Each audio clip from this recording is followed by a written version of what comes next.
Le 6 juin, José Guadalupe Briano Esparza perd la vie en se rendant au travail.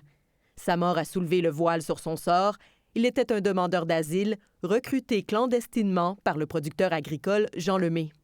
C'est pas normal dans une société comme la société canadienne et québécoise qu'on doit vivre une situation d'esclavagisme moderne telle qu'on le connaît chez M.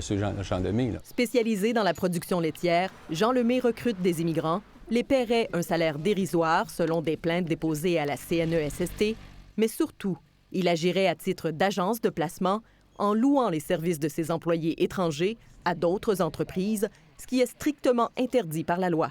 Très injuste pour ces gens-là qui sont vulnérables. D'ailleurs, en 2021, Jean Lemay s'est vu retirer le droit de recruter du personnel à l'étranger par Emploi et Développement social Canada. Décision rare. C'est là où c'est viré de bord pour prendre des demandeurs d'asile, des visiteurs. Donc, c'est des gens encore plus vulnérables parce que les travailleurs agricoles, quand ils arrivent ici, arrivent avec un visa de travail. M. Lemay, c'est une vraie couleuvre, là. Pas compliqué. Là. Il est très imaginatif là-dessus, puis en disant, c'est pas moi, c'est un autre.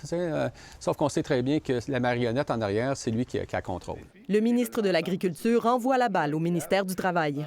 C'est des pratiques qui sont tout à fait déplorables. Puis ma compréhension, c'est que le ministère du Travail est sur son cas, si on veut. Pendant ce temps, une famille pleure. Sa sœur, Magdalena, s'interroge.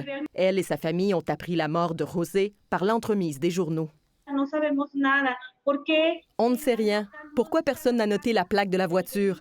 Dans les articles, le nom du chauffeur n'apparaît pas. Pourquoi? Jean Lemay n'a jamais contacté la famille du demandeur d'asile. Le gouvernement fédéral doit agir, affirme Michel Pilon. C'est le problème du permis fermé. Ça fait des années qu'on le dit au gouvernement fédéral, il faut abolir les permis fermés.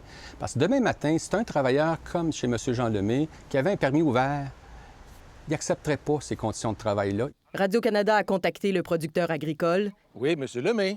Jean Lemay a refusé de parler aux médias. Ici Marie-Josée Paquette-Comeau, Radio-Canada, Montréal.